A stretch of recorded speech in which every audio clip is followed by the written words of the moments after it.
Welcome back everyone to episode 4, I think. Yeah, it'd be episode 4 of season 2 of Redstoning with Steve. And first off, sorry about the short delay in getting this episode out, but hopefully you can understand as it is around Christmas time, and yeah, I haven't had as much time as I usually do to get the episodes out, so I hope you understand. Today we're going to be looking at this huge contraption here, and it actually is a Tic-Tac-Toe game created by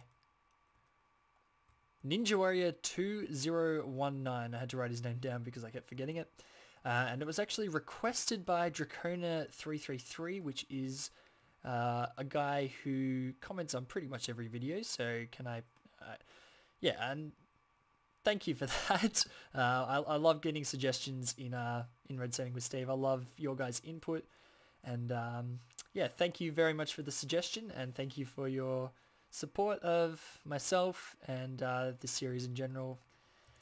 And yeah, hopefully I can see a lot more comments from you. So onto this. I have had a look at it, but I can't say I know exactly how it works in detail. I'm gonna say most of the stuff is pretty much, a lot of this big stuff is just signal carries. Whenever you see big stuff like this, it's very similar to an ALU in a computer. Not similar redstone wise, like theory wise, but similar in the way it uses huge distances as carries. Similar to a computer design, and you can just see these are just replicated down here with the occasional ones that are off, occasional ones that are on. That's because I've clicked a couple of buttons, and you can see the carries to here, the pistons, and that's mostly what it's doing. So you can see the array of this and all this. So when you see one of these, just don't be daunted is my my thing to go with. You can build one of these, it's not hard at all. And wooden axe in my inventory seems that Ninja Warrior has used a bit of world edit. I'm pretty sure that's the default tool for world edit. It is a tic-tac-toe game, I'm not sure if I mentioned that. And basically we have X, we have O's, and if I put, I'll just do, I can do that. O's, noughts and crosses, as it is known. You can just hit them. A little bit of delay, but not too much. And what is awesome about this one is that when I hit this third X, it is actually automatic wind detection. And that is probably the trickiest part of tic-tac-toe games. Setting these to X's and stuff, that's not the hardest thing in the world, not gonna lie. I've done it myself, so I know. And we can hit the reset. And it takes a while to reset, but that's just because of the massive carries, so it has a bit of delay. Alright, so we've got our noughts, we've got our crosses, and we've got the reset function here. A nice way to follow to what is the essential component of this is to follow the reset function. So we'll follow the reset. It looks like it splits into 3 different lines on each side. 3 different lines, and I'm assuming this, and in the start I assumed this corresponded to the 3 different rows or columns, which in fact it did. This one goes to a reset as such, and very similar reset to what I used actually, coincidentally. And basically when you click the button, it'll turn these torches on, which will turn these lines on. What does that do? Well, see, can I get a better angle of this? If you see the torch here and the torch here, that is actually an RS null latch. If we turn this torch off, it will turn this line on, which will turn this torch off, and it'll set in that direction. So it's an RS null latch, and the RS null latches are powered by each of these separate buttons, and this is a 3x3 button panel with each individual output, which is very nice. They're not inherently hard to do. You just have to do some messing around with some redstone, and there's no really set way to do these either. There's actually quite a few ways. So we'll follow the top one, which is actually top X, so it's top middle. We'll follow that. Ooh, keep flying. And it will come to this, and it's set so it gets there just as it runs out of power, because it won't flow for another block. And it goes to this torch. And let's see what this does. So it will power this torch, which will set this RS null latch. So let's go ahead and do that now. Just going to go right ahead and do that. And this, so we can see, yeah, and this will provide a very good point of kind of comparison, I guess, because one's on and the next one's off, so you can tell the differences between them, and therefore you can tell what's going on. So we've actually got two outputs here. We've got this one that goes up that glowstone, and we've got the other output which goes through here. And is there another output here? There is. There is 3 different outputs. Or is there not? Actually, I may be lying to you. No, there's only 2. Yep, there's only 2. Okay. I almost lied to you there. This is the reset line. Ignore that. So there's only 2. We'll follow this one for a start. I actually have no idea what either of them do. I'm just kind of winging it. Follow here, and it goes to this very seemingly complicated array. And what does this do? And we've got some torches here, which will do what? I'll jump in the next one. This torch, when we click, it gets turned off, which will turn this off, which will do what? This might be the wind detection system. Let's follow this line, see what it does. Where does this line go to? Yeah, I have a feeling this is the automatic wind detection. This carries a signal downwards. Oh, does it interfere with this line? It does, okay. So does it carry it?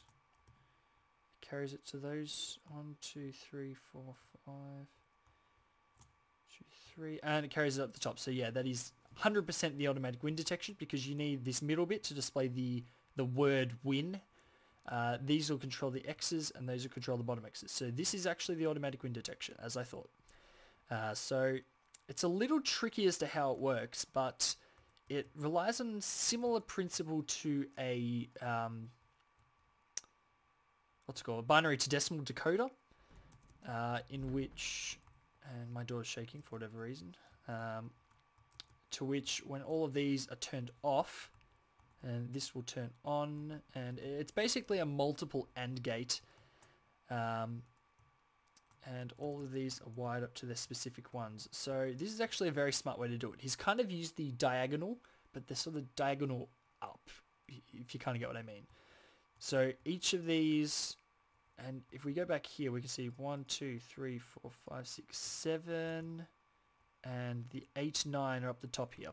So we have all different 9 inputs, and basically when they're controlled by these torches, when all of these are off, then it will go to this, depower this, and then it'll let the signal through.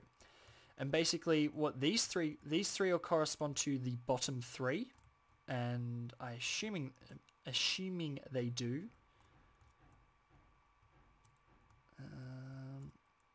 That looks like an RS null. That's not even an RS null. That'll just keep the constant signal. That's an RS null. Oh, this is just for the bottom. Yeah, this is for the bottom button. It's kind of sneakily taking power out from here. It'll turn it on, and yeah. So we'll take all of these glowstone, all these 3 lines will come to here, and we'll depower these 3 repeaters, and therefore depower this line and display the win condition for X. And of course, the win condition for the bottom 3 ones, if you have 3 in a row on the bottom, of course, it's a win to X. So that's how it's been done. And basically, this is just a repeated array. Like, you don't even need this block here. It's just basically a repeated array. And for every win condition, he's just put in a repeater, which is very smart. I don't think that needs to be set to a delay. So it's a very smart way. And over here, yep, you've got exactly the same thing. So that's quite a smart way to do it, actually. Very smart way to do something like that. I like it. So that's pretty much all that's going on. So how many win conditions are there? 1, 2, 3, 4, 5, 6, 7. Ooh, there's 8 win conditions in Tic-Tac-Toe. 1, 2, 3, 4, 5, 6, 7, 8. Yeah, 3 across, 3 down, and the 2 diagonals. Oh, there you go. I didn't know that. When the win condition goes, it'll go to this line. I don't know what this line does. No, it doesn't interfere with that. Just goes straight. Does it come off here? It does. We'll just follow it straight. What is this?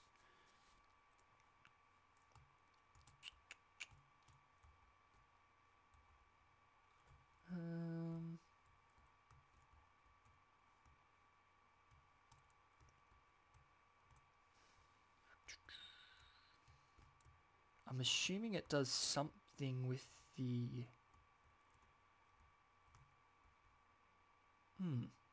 So when a win condition is activated, these will turn on. And it will... So these are already powered. Ah, okay. When they're powered, the O's are off. Ah, I see.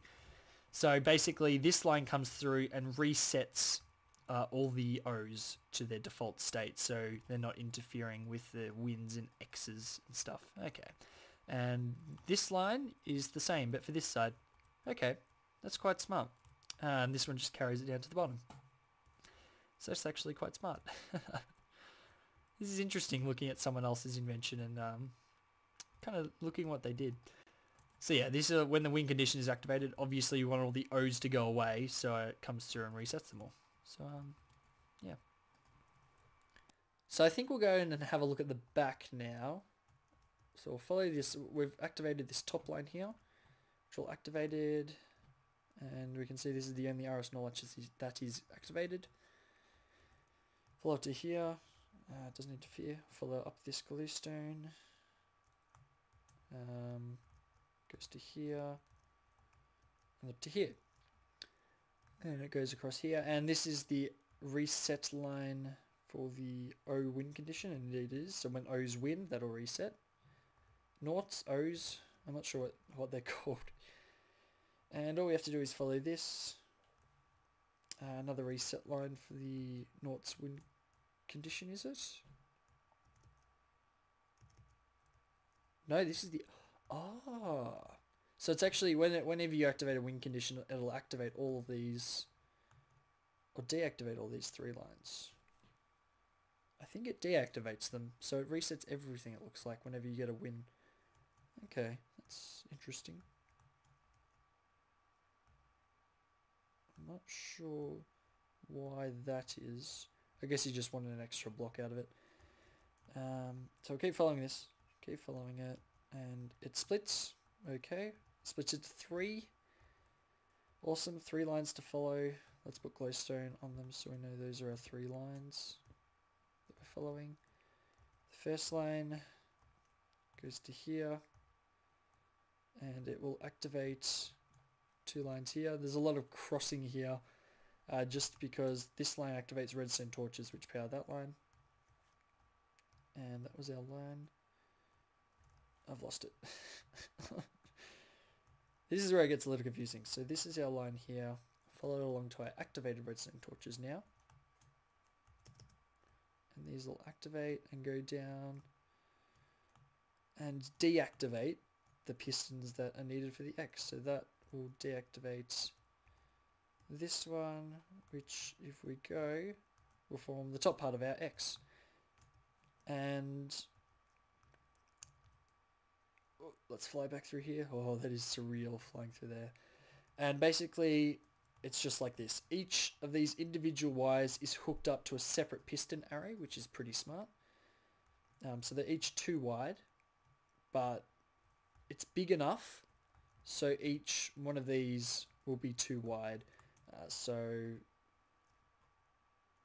yeah, because basically these things don't interfere with the one next to them, so you need a 2 wide gap so you can activate the pistons like this, but they won't interfere with the next piston. So you have to do it 2 wide. If you wanted to make this game any smaller, you couldn't do just 1 piston here, I don't think, because they'd start interfering, because you couldn't put the lines right next to each other, obviously. And this part of the game isn't super complicated, I guess. But you do need to, it's a bit of trial and error because each of one of these redstone lines corresponds to a 2x2 square, and basically what you need to do is just put the redstone torches on the corresponding ones that you want, and it works. That's pretty much all there is to it. Have I got my 3 lines, or they're above me? Okay. So this one will go here. I think that's the one I followed already. We'll go to the top one. Let's go to the middle one actually. This will have 1 redstone torch in it because you just need the one it's in the middle of the X1 4x4 square, and that'll activate that. If I don't fall down. Yeah, this one will go to that middle block of that 4x4, the middle block of the X, the 4x4 square. The 2x2 square, not the 4x4. I apologize. And yeah, I think that's about it. So let's follow this down actually. That's just another reset. So that's pretty much all there is to it. Yeah, that might have taken a bit quicker than you thought.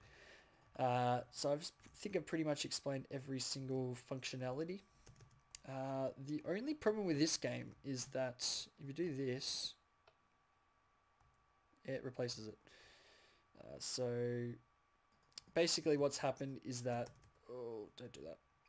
This is a naught and an X combined, an O and an X both combined.